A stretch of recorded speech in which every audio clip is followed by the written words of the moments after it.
ప్రతి సంవత్సరము యేసు నామము నిమిత్తం ప్రతి సంవత్సరము ప్రపంచవ్యాప్తంగా 5,000 మంది హతసాక్షులు అవుతున్నారు.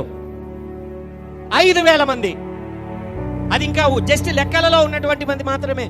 ఇప్పుడే ఇండియాలో మనకు తెలిసినటువంటిదే, యేసును వెంబడించేటువంటి వారు ఆ యొక్క మణిపూర్ డిస్ట్రిక్ట్, మణిపూర్ ఆ యొక్క స్టేట్లో వేల మంది ఎన్ని శ్రమలు అనుభవిస్తున్నారు. ఇప్పటికీ కూడా యేసును వెంబడిస్తున్నారు. కాబట్టి హల్లెలూయా.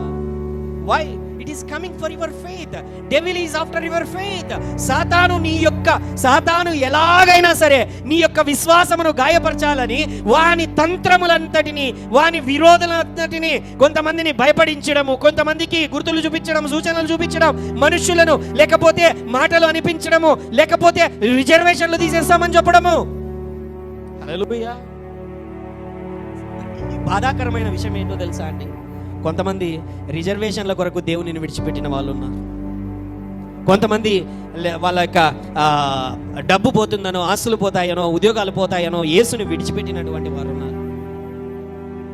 బైబిల్ అంటుంది కదా, అరే నీ ఒక కన్ను నిన్ను అభ్యంతరపరిచిన ఎడలా, ఒక కన్ను లేకుండా అయినా సరే నువ్వు పరలోక రాజ్యంలో ప్రయత్నించు. ఒక చెయ్యి లేకపోయినా పర్వాలేదు, పరలోక రాజ్యంలో నీకు ప్రవేశించు. ఎందుకంటే నీ సర్వ శరీరం అంతయు వెళ్ళి నరకాగ్నిలోనికి పడేదానికంటే ఒక కన్ను పోయినా, ఒక ఉద్యోగం పోయినా, ఒక వ్యాపారం పోయినా, నీ స్నేహితులు పోయినా, నీ కులము పోయినా, నీ తెగ పోయినా, హల్లెలూయా, నీవు పరలోకమందు స్థానమును సంపాదించుకొనగలవు కదా.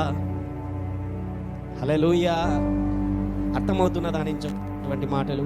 యేసు నామము నిమిత్తము నీ విశ్వాసమును నిలబెట్టుకోవాల్సినటువంటి పరిస్థితి, సందర్భము నీ జీవితంలో ఎదురైనప్పుడు ఆ పరిస్థితులలో నేను యేసుని వెంబడిస్తున్నాను, అది ఏదైనాను సరే నేను దేనికి కూడా వెనుకాడను.